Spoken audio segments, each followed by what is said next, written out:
Beralih ke informasi berikutnya, tim kuasa hukum Barada Eliezer akan mendatangi kantor LPSK pada hari Senin ini untuk mengajukan kliennya sebagai Justice Collaborator dalam kasus tewasnya Brigadir Nofriansyah Yosua Huta Barat. Sebelumnya LPSK meminta Polri untuk memberikan perlindungan ke Barada Eliezer karena statusnya sebagai tersangka.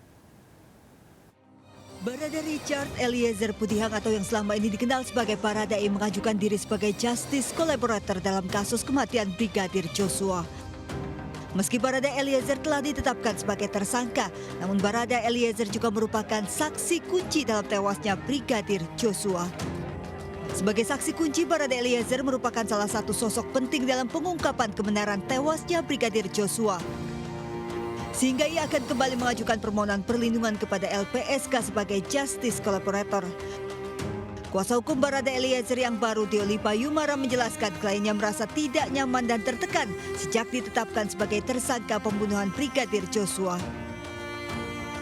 Selama ini kan dia memang gak nyaman karena merasa tertekan kan, tekanan batin kan. Tapi kita buka supaya jangan tertekan lah. Dia apa adanya, ya nasib adalah nasib kan. Tapi dia bercerita supaya ini menjadi terang benderang dan dia setuju. Ya mungkin dia juga nggak mau juga dia sendiri bersalah. Dia juga nggak mau juga nanti dia dipersangkakan macam-macam. Jadi ya sudahlah, dia juga tahu semuanya kan. Paling tidak dia banyak tahu. Dalam posisi banyak tahu, ya dia minta perlindungan lah supaya dia bisa cerita enak. Sementara itu LPSK akan melakukan rapat pimpinan terkait keputusan Barada Eliezer meminta perlindungan LPSK sebagai Justice Collaborator. Sebelumnya Baradae sudah tidak memenuhi syarat untuk dilindungi lantaran telah berstatus sebagai tersangka. Namun LPSK bisa melindungi Barada Eliezer jika mengajukan diri sebagai Justice Collaborator dengan syarat pemohon bukan pelaku utama dan bersedia bekerja sama dengan aparat penegak hukum untuk mengungkap kasus hingga tuntas.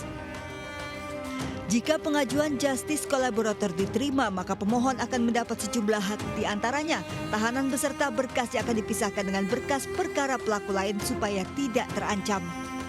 Kalau melihat pasal yang diterapkan untuk yang bersangkutan ini kan pasal 338, junto 5556 ya, itu kan bisa diasumsikan bahwa polisi juga melihat ini bukan pelaku tunggal ini orang, ada keikutsertaan. Hanya masalahnya keikutsertaan ini dia ada di posisi mana. Nah, kalau dia bersedia menjadi justice collaborator, ya dia harus bisa memberikan keterangan untuk membongkar perkaranya itu secara lebih tuntas. Saat ini LPSK juga meminta agar Polri menjaga keselamatan jiwa Barada Eliezer agar bisa memberikan keterangan secara utuh hingga proses peradilan. Selain itu, LPSK juga menemukan adanya kejanggalan saat proses investigasi, yakni beberapa keterangan dari Barada Eliezer yang tidak sesuai dengan informasi yang didapat oleh LPSK dari pihak lain. Barada Eliezer sendiri juga telah mengajukan permohonan perlindungan dan menjalani asesmen psikologis sebanyak 3 kali. Dari Jakarta, tim kontributor iNews melaporkan.